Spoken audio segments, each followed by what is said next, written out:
Ngokusithobanye sithanda ukubingelela kwabapostoli nomapostoli nabazalwane bonke kwelihle igama leNkosi yethu uJesu Kristu ophilayo. Amen.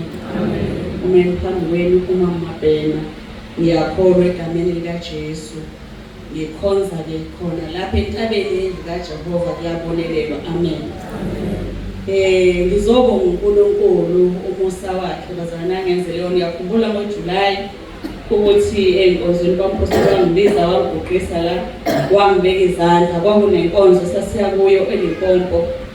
Sambuka uNkulunkulu eze ngomhla 9 August wasithwala nabazalwane. Kwaba kuhle uNkulunkulu enathi kuleya ndawo, nabazalwane bakhona baze bangena nasegroupini. Ngiyambonga uNkulunkulu ngalokho ukuthi uNkulunkulu unecebo ngempilo zethu sonke. Manje-ke ngibonga nangesipho sempilo uNkulunkulu angiphe sona ukuthi ngiyaphila. Bekunzima kakhulu bazalwane kuza kule ndawo, kanti uNkulunkulu ubekele mina inkonzo yosuku lwanamhlanje noma inkonzo kusukela izolo until today ukuthi kahle kahle njalo uNkulunkulu beprepare mina elungisa mina. Uma umpostoli ememezela umkhosi we 3 days sikhulela inkonzo le yabesifazane, uNkulunkulu kimi athi hayi beka-ke nawe izinto ofuna ukuzikhulekela. Ngifuna ukuthi ngizokhulela abantwana ukuthi nabo yembulekele indaba leli ivangeli engikulona.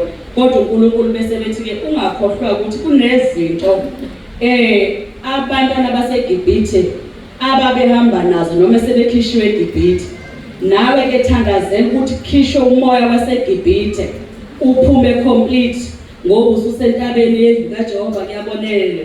Bese ukhulekela-ke nalo moya wokusonta nomoya wesonto lakho uphume. Ngokukhuleka lo mthandazo athi Nkosi ngisizeke ungiprogramele izulu, ukhipha umoya wobuGibhithe, ukhipha umoya wokusonta.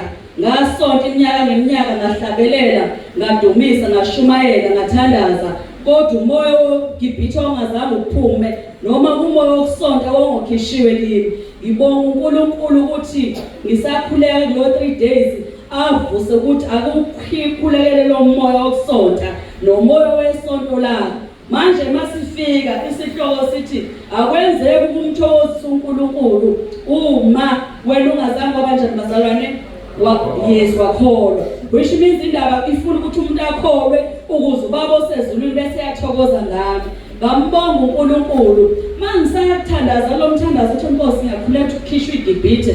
uNkulunkulu ekhuluma ngokuthi kumele ngabe kudeposit izinto zaseJerusalem ekhaya elisha. Hawu kanti mangala Nkosi, okay umoya wesonto lami mawuphume kimi usala umoya waseJerusalem, umoya wokusonta nowesonto lami ngoba sengisentabeni yendlu kaJehova kuyabonelela. Ungabonakalisa uoperator endaweni kaNkulunkulu engcwele. Bazalwane uNkulunkulu wavusa izwi eliku Jeremiah chapter 4. Hayi ngamangala-ke manje athi uma uphenduka Israel uphendukela kimi. Bese ususa izinengiso. Uma ususa izinengiso phambi komsobala uyofunga ngeqiniso.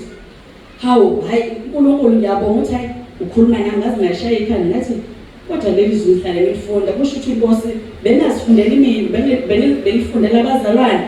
uNkulunkulu athi bese-ke nisusa isiqathe inqatho ezinhlizweni zenu. Qathani inqatho ongajayele ukuze angahlanyelwa phezu kwameva. Nisuse amajwabu asenhlizweni zenu. Ngayibuka inhliziyo ukuthi inhliziyo yomuntu esekholwa ilikhulu. Manje makusakhulunywa ngeqiniso athi uJeremiah niyakufunga ngeqiniso. Ngiyabuka ukuthi hayi le nkonzo ibiyenzelwe mina abantwana bakaNkulunkulu. Ngiyambonga uJesu ukuthi angithanda angihawukele.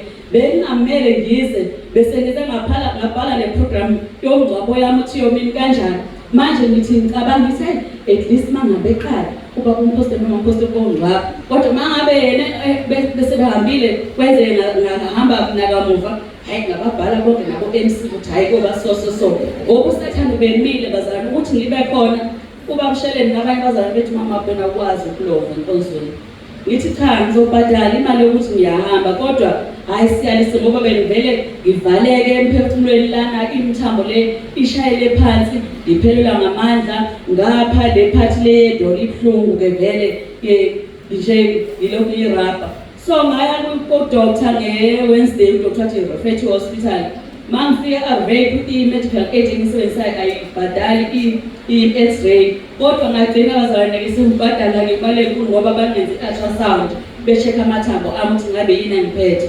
uNkulunkulu emthi ngoba besivele benambu nedolo selivuvukele ngimangele mase ngifika lana sesiyolala idolo savuvukalanga futhi nemlenze ayisekho nambu.